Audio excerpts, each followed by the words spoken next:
Hello guys and welcome back to best car picks. നമുക്കറിയാം ഇപ്പോൾ sub 4 metre compact SUVസിൻ്റെ segment ഭയങ്കര ക്രൗഡായിട്ട് വന്നുകൊണ്ടിരിക്കുകയാണ്. ഇതിനു മുന്നേ വളരെ പോപ്പുലർ ആയിട്ടുള്ളൊരു സെഗ്മെൻ്റ് ആയിരുന്നു, ഇഷ്ടംപോലെ വണ്ടികളും ഉണ്ടായിരുന്നു. പക്ഷേ ഇപ്പോൾ അതിന് പുറമെ നമുക്കിപ്പോൾ ലേറ്റസ്റ്റ് ആയിട്ട് കിയയുടെ സെറോസ് വന്നിട്ടുണ്ട്, അതുപോലെ തന്നെ ഈവൻ സ്കോഡയുടെ കൈലേക്കം വന്നിട്ടുണ്ട്. ഈ രണ്ട് വണ്ടികളും അത്യാവശ്യം പ്രോമിസിംഗ് ആയിട്ടുള്ള വാഹനങ്ങൾ തന്നെയാണ്. പക്ഷേ എന്നാൽ ഈ സെഗ്മെൻറ്റ് ഓൾറെഡി എക്സിസ്റ്റ് ചെയ്യുന്ന വാഹനങ്ങളിലൊന്നാണ് നമ്മുടെ ഹ്യുണ്ടായി വെന്യൂ. ഇനീഷ്യലി 2019 ഇറങ്ങിയപ്പം അത്യാവശ്യം നല്ല രീതിയിലൊരു സ്വീകാര്യത കിട്ടിയ വാഹനം തന്നെയായിരുന്നു ഇത്. അതിനുശേഷം പിന്നെ 2020 സെക്കൻഡ് ജെൻ ക്രെറ്റ വന്നപ്പോഴാണ് കുറച്ച് ആൾക്കാർ വെന്യൂ എടുക്കേണ്ട ഇത്രയും കൊണ്ട് ബഡ്ജറ്റ് ഇട്ട് ക്രെറ്റയുടെ ബേസ് മോഡലൊക്കെ എടുക്കാമെന്ന് വിചാരിച്ച് അങ്ങോട്ട് പോയി തുടങ്ങിയത്. പക്ഷേ അതിന് മുന്നേ ഹ്യുണ്ടായുടെ അത്യാവശ്യം നല്ല സെയിൽ ഉണ്ടായിരുന്ന ഒരു വാഹനമായിരുന്നു വെന്യൂ. അത് കഴിഞ്ഞ് പിന്നെ കുറച്ച് കാലം കഴിഞ്ഞതിന് മുന്നത്തെ വർഷം ഇതിന് ഒരു ചെറിയൊരു ഫേസ് ലിഫ്റ്റ് കൊണ്ടുവന്നു. അതിലാണ് നമ്മളിപ്പോൾ കാണുന്ന ഈ ഒരു ഡിസൈനിലേക്ക് ഈ വാഹനം എത്തിയത്. അതിനുശേഷം പിന്നീട് ഈ വാഹനത്തിന് ഇപ്പോൾ 2-2.5 വർഷമായിട്ട് അങ്ങനെ അധികം അപ്ഗ്രേഡ്സ് ഒന്നും കിട്ടിയിട്ടില്ല. എങ്ങനെയാണോ അവർ നേരത്തെ അപ്ഡേറ്റ് ചെയ്തത് അതുപോലെ തന്നെയാണുള്ളത്. പ്രത്യേകിച്ച് നമ്മൾ ഈ സെഗ്മെൻറ്റിൽ കാണുന്ന ബാക്കിയുള്ള വാഹനങ്ങളൊക്കെ വെച്ച് കമ്പയർ ചെയ്യുമ്പോൾ ഇപ്പോൾ ഹ്യുണ്ടായി പൊതുവെ ഫീച്ചേഴ്സൊക്കെ കൊടുക്കുന്ന കാര്യത്തിൽ മുൻപിലാണെങ്കിലും ഇപ്പോൾ നമ്മുടെ ഒരു നെക്സോണിലൊക്കെ ഉള്ള അത്രയും പോലും ഫീച്ചേഴ്സ് വെന്യൂവിൽ വരുന്നില്ല. സ്ക്രീൻ ആണെങ്കിലും 8 ഇഞ്ച് ഉള്ളൂ, സൈസ് ചെറുതാണ്. അതുപോലെ ഫുള്ളി ഡിജിറ്റൽ ആയിട്ടുള്ള ഇൻസ്ട്രുമെൻറ്റ് ക്ലസ്റ്റർ, നമ്മുടെ ഇപ്പോൾ വരുന്ന 10.25 ഇഞ്ചസിൻ്റെ ക്ലസ്റ്റർ ഒന്നുമില്ല. അങ്ങനെ കുറച്ചധികം പ്രശ്നങ്ങൾ ഈ ഒരു വാഹനത്തിലുണ്ട്. പിന്നെ പാനോറാമിക് സൺറൂഫൊക്കെ നമുക്കിപ്പോൾ ഈ ഒരു സെഗ്മെൻറ്റിൽ കിട്ടി തുടങ്ങി. ഇതിനകത്ത് എപ്പോഴും സിംഗിൾ പെയിൻ സൺറൂഫ് തന്നെയാണ് വരുന്നത്. അങ്ങനെ ഫീച്ചേഴ്സിൻ്റെ കാര്യത്തിലാണെങ്കിലും ഓവറോൾ ഡിസൈനൊക്കെ എടുക്കുകയാണെങ്കിലും ഇപ്പോൾ സെറോസും അതുപോലെ സോണറ്റൊക്കെ അവർ അപ്ഡേറ്റ് ചെയ്തതിന് ശേഷം അത്യാവശ്യം നല്ല ഡിസൈനിലാണ് കിയയുടെ വാഹനങ്ങൾ ഇരിക്കുന്നത്. അപ്പോൾ ഒരു ഇത്തിരി ബാക്കിലോട്ട് വലിഞ്ഞ പോലെ നമുക്ക് ഹ്യുണ്ടായുടെ വെന്യൂവിൻ്റെ കേസിൽ കാണാൻ സാധിക്കും. ഇത്രയൊക്കെ പറഞ്ഞപ്പോൾ നിങ്ങൾക്ക് മനസ്സിലായി കാണുമല്ലോ, ഞാൻ ഉദ്ദേശിച്ച വെന്യൂ ഫേസ് ലിഫ്റ്റിനെ പറ്റി തന്നെയാണ്. ഇതിൻ്റെ അകത്ത് ഇനിയിപ്പം ഇങ്ങനൊരു പുതിയ ഫേസ് ലിഫ്റ്റ് വന്നാൽ മാത്രമേ അവർക്ക് ഈ സെഗ്മെൻറ്റിൽ വരുന്ന ബാക്കി വാഹനങ്ങളുമായിട്ടൊക്കെ അത്യാവശ്യം കോമ്പീറ്റ് ചെയ്ത് നിൽക്കാൻ പറ്റുള്ളൂ. ഇപ്പോൾ ഫീച്ചേഴ്സിൻ്റെ കാര്യത്തിലാണെങ്കിലും അതല്ല ഓവറോൾ ഡിസൈൻ ആസ്പെക്ട്സ് നമ്മൾ എടുക്കുകയാണെങ്കിൽ പോലും സെറോസിൻ്റെയൊക്കെ വളരെ റാഡിക്കലായിട്ടുള്ളൊരു ഡിസൈനാണ്. അതെല്ലാവർക്കും ഇഷ്ടപ്പെടണമെന്നല്ല, പക്ഷെ എന്നാലും കുറച്ചൊക്കെ ആൾക്കാർക്ക് ചിലപ്പോൾ അങ്ങനത്തെ വളരെ വ്യത്യസ്തമായിട്ട് നിൽക്കുന്ന ഡിസൈൻ ഇഷ്ടപ്പെടുമായിരിക്കും. ഇനിയിപ്പോൾ സെയിൽസ് ചാർട്ട് വരുമ്പോൾ നമുക്ക് കാണാം നല്ല രീതിയിൽ തന്നെ സെറോസിന് സെയിലും കയറാനുള്ള സാധ്യതയുണ്ട്. കാരണം അത്രയും വെൽ പാക്കേജ്ഡ് ആയിട്ടുള്ളൊരു വാഹനമാണത്. അത് പിന്നെ ഇതിൻ്റെയൊക്കെ ഒരു ഇത്തിരി കൂടെ മുകളിൽ നിൽക്കുന്ന സെഗ്മെൻറ്റിലുള്ള വണ്ടി പോലെയാണ് കിയ അഡ്വർടൈസ് ചെയ്യുന്നത്. എനിവേ നമുക്ക് ഇപ്പോൾ കാണാൻ പറ്റുന്ന ഇന്ത്യയിൽ നടക്കുന്ന പുതിയ വെന്യൂ പുതിയ ജനറേഷൻ മോഡലിൻ്റെ ടെസ്റ്റിങ്ങിൻ്റെ ഇമേജസ് ആണ്.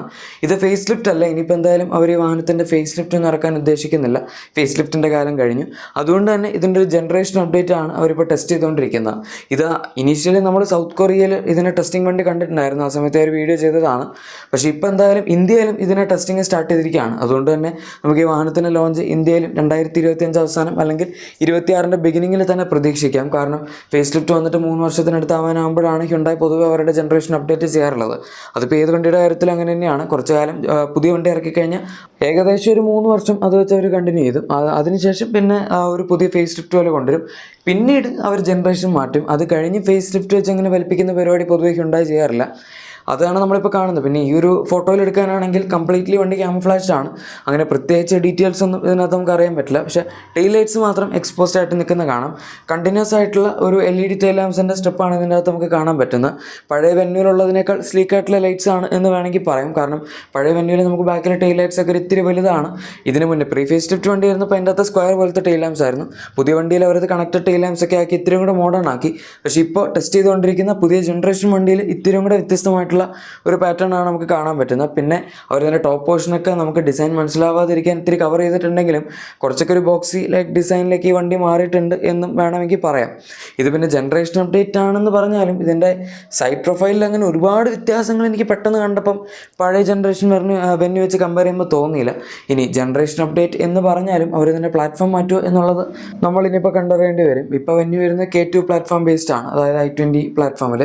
അതിൽ തന്നെയാണ് ക്രെറ്റയും ആൽക്കസാറും ഒക്കെ വരുന്നത്. എന്തായാലും സൗത്ത് കൊറിയൻ മോഡൽ വണ്ടി നോക്കാനാണെങ്കിൽ ഇതാണ് നമ്മൾ അവിടെ കണ്ട വണ്ടിയുടെ ടെസ്റ്റിംഗ് മോഡൽ. ഇവിടെ നമുക്ക് സ്പ്ലിറ്റ് ഹെഡ് ലാംപ്സ് തന്നെയാണ് കാണാൻ പറ്റുന്നത്. ടോപ്പ് പോർഷനിൽ ഇൻഡിക്കേറ്റേഴ്സ് ആണ് ഇപ്പോൾ വരുന്നത്, പക്ഷേ അവരത് DRL ആക്കുമായിരിക്കും. ഇത് കണ്ടിട്ട് എനിക്ക് ഇൻഡിക്കേറ്റർ മാത്രമായിട്ട് തോന്നുന്നില്ല. അതുപോലെ നമുക്ക് അതിൻ്റെ തൊട്ട് താഴത്തെ പോർഷനിലായിട്ട് മെയിൻ ഹെഡ് ലാംപ്സിൻ്റെ ഡിസൈനൊക്കെ കാണാം. അതുപോലെ ഓവറോൾ ഫ്രണ്ട് പ്രൊഫൈൽ എടുക്കാനാണെങ്കിലും ഇപ്പോൾ വരുന്ന വണ്ടി വെച്ച് അത്യാവശ്യം നല്ല വ്യത്യാസം പറയാൻ പറ്റും. അതിപ്പോൾ ഗ്രില്ലിൻ്റെ ഡിസൈൻ ആണെങ്കിലും ഈവൻ നമ്മൾ ആ ഒരു കവേർഡ് പോർഷനിൽ നമുക്ക് എക്സ്പോസ്ഡ് ആയിട്ടുള്ള ബമ്പറിൻ്റെ ഒരു പോർഷൻസ് നോക്കുകയാണെങ്കിൽ അവിടെ വ്യത്യാസം കാണാൻ പറ്റും. സൗത്ത് കൊറിയൻ വണ്ടി ആയതുകൊണ്ട് അതിൻ്റേതായിട്ടുള്ള ചെറിയ വ്യത്യാസങ്ങളുണ്ടാവും. പക്ഷേ എന്നാൽ പോലും ഓവറോൾ നമ്മൾ നോക്കുന്ന സമയത്ത് വണ്ടിയുടെ ഷേപ്പിലൊന്നും വലിയ വ്യത്യാസം ഉണ്ടാവില്ല. അവർ ഇൻ്റർനാഷണലി കൊടുക്കുന്ന വാഹനങ്ങളുടെ ഓൾമോസ്റ്റ് സെയിം ഷേപ്പ് തന്നെയാണ് നമുക്കവിടെ കിട്ടുന്നത്.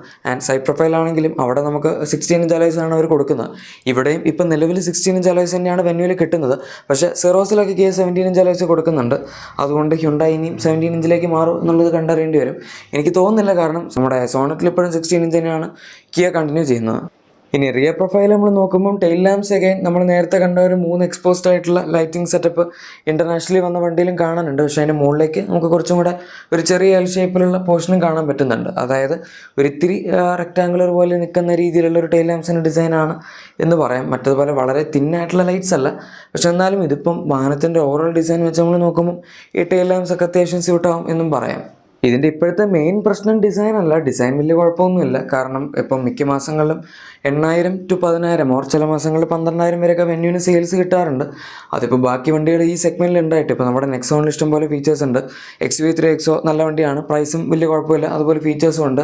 ആൻഡ് ഇനിയിപ്പോൾ വരാൻ പോകുന്ന സ്കോഡയുടെ കയ്യിലേക്കാണെങ്കിലും ഓവറോൾ നമ്മളൊരു ഡൈനാമിക്സ്, പ്രൈസ്, ഈവൻ മൈലേജ് ആയിക്കോട്ടെ, അല്ലെങ്കിൽ ബിൽഡ് ക്വാളിറ്റി ആയിക്കോട്ടെ, സേഫ്റ്റി ആയിക്കോട്ടെ, അങ്ങനത്തെ കാര്യങ്ങളൊക്കെ വെച്ച് നോക്കുമ്പോൾ ഓവറോൾ അത്യാവശ്യം നല്ലൊരു വാഹനമാണ്. അതിൻ്റെ അകത്തും ആവശ്യത്തിനുള്ള ഫീച്ചേഴ്സും ഉണ്ട്.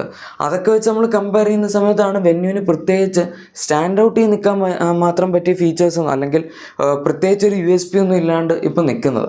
എന്തായാലും ഹ്യുണ്ടായി ആയതുകൊണ്ട് അവർ മാറ്റുന്ന സമയത്ത് മൊത്തമായിട്ട് മാറ്റും. പുതിയ 10.25 ഇഞ്ച് ഇൻഫോർടൈൻമെന്റ് സിസ്റ്റം, അതുപോലെ 10.25 ഇഞ്ച് ഇൻസ്ട്രുമെൻ്റൽ സ്റ്റോക്ക് നമുക്ക് കിട്ടും. പിന്നെ വയർലെസ് ചാർജിങ് അതിനകത്ത് ഓൾറെഡി ഉണ്ട്.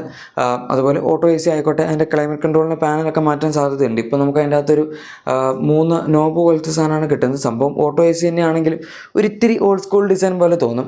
അതൊക്കെ മാറ്റി ക്രെറ്റയിലൊക്കെ വരുന്ന പോലെ അത്യാവശ്യം നല്ലൊരു പാനൽ ഗ്ലോസി ബ്ലാക്ക് ഫിനിഷിലൊക്കെ വെച്ച് കഴിഞ്ഞാൽ കാണാൻ അത്യാവശ്യം രസമായിരിക്കും. അതുപോലെ തന്നെ ബാക്കിലെ സീറ്റിംഗ് സ്പേസ് സെറോസിൽ നമുക്ക് ഇഷ്ടംപോലെ സ്ഥലം കിട്ടുന്നുണ്ട്. അത്രയും സ്പേസ് ഇതിൻ്റെ അകത്ത് കൊള്ളിക്കണമെങ്കിൽ ഒരു വണ്ടി മൊത്തം ഒന്ന് റീഡിസൈൻ ചെയ്യേണ്ടി വരും. അത് വരുത്തില്ലായിരിക്കും. പക്ഷേ എന്നാൽ നമുക്ക് ബാക്കിൽ 3 അഡ്ജസ്റ്റബിൾ ഹെഡ് റെസ്റ്റുകൾ, അതുപോലെ സെറോസിൽ വന്ന പോലെ താഴത്തെ പാസഞ്ചേഴ്സിന്, അതായത് താഴത്തെ മാത്രം വെന്റിലേറ്റഡ് സീറ്റ്സിൻ്റെ ഫംഗ്ഷനൊക്കെ ഇതിനകത്ത് കൊടുത്തുകൂടായികയൊന്നുമില്ല. അതുപോലെ തന്നെ ഡ്രൈവർ സീറ്റിലും വെന്റിലേഷൻ കൊടുക്കാം. പിന്നെ നമുക്ക് പാനോറാമിക് സൺറൂഫ് എക്സ്പെക്ട് ചെയ്യാം. കാരണം ഇപ്പം നെക്സോൺ ആയിക്കോട്ടെ, XUV3 XO ആയിക്കോട്ടെ, സെറോസ് ആയിക്കോട്ടെ, ഈ വണ്ടികളൊക്കെ പാനോറാമിക് സൺറൂഫ് കിട്ടുന്നുണ്ട്.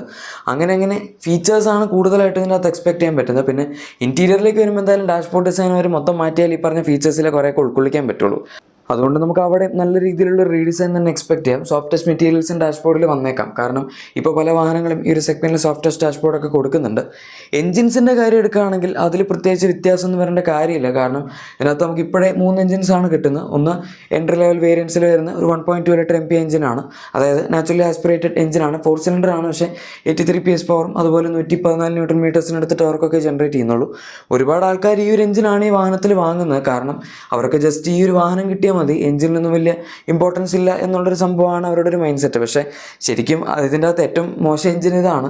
നമുക്ക് അധികം പവർ കിട്ടില്ല, മൈലേജ് ആണെങ്കിലും വളരെ ഡീസൻ്റ് ആണ് എന്ന് പറയേണ്ടി വരും. പിന്നെ 1 ലിറ്റർ ടർബോ പെട്രോൾ ഉണ്ട്, അത് നല്ല എഞ്ചിനാണ്. 120 PS പവറും 172 ന്യൂട്ടൺ മീറ്റേഴ്സിനടുത്ത് ടോർക്കും ജനറേറ്റ് ചെയ്യുന്നുണ്ട്. പിന്നെ വരുന്ന 1.5 ലിറ്റർ ഡീസൽ എഞ്ചിനാണ്. നേരത്തെ ഈ വണ്ടിയിൽ നമുക്ക് FGT ആണ് കിട്ടിക്കൊണ്ടിരുന്നത് ടർബോ ചാർജർ. പക്ഷേ ഇപ്പോൾ VG ടർബോ ചാർജറാണ് കിട്ടുന്നത്. അതുകൊണ്ട് എന്തായാലും 115 bhp 250 ന്യൂട്ടൺ മീറ്റേഴ്സിന് ടോർക്ക് തന്നെയാണ് പവർ ജനറേറ്റ് ചെയ്യുന്നത്. എന്തായാലും ഗൈസ്, ഇതാണ് നമുക്കിപ്പോൾ വെന്യൂ ഫേസ് ലിഫ്റ്റിനെ പറ്റി പറയാൻ പറ്റുന്ന കാര്യങ്ങൾ. നിങ്ങളുടെ വാഹനത്തിന് എന്തെങ്കിലും ചെറിയ ആക്സസറീസ് അല്ലെങ്കിൽ ക്ലീനിങ് പ്രൊഡക്ട്സ് ഒക്കെ വേണമെന്നുണ്ടെങ്കിൽ തീർച്ചയായും നമ്മുടെ ഡിസ്ക്രിപ്ഷൻ അല്ലെങ്കിൽ പ്രൊഡക്ട്സ് ടാഗ് ചെക്കൗട്ട് ചെയ്യുക. നിങ്ങൾക്ക് അവിടെ എല്ലാ സാധനങ്ങളും ലഭിക്കുന്നതായിരിക്കും. വീഡിയോ ഇഷ്ടപ്പെട്ടെങ്കിൽ ഉറപ്പായിട്ടും ലൈക്കും സബ്സ്ക്രൈബും ഷെയറും കൂടെ ചെയ്തേക്കാം. നമുക്ക് മറ്റൊരു വീഡിയോയിൽ കാണാം. Thank you for watching my video and good bye.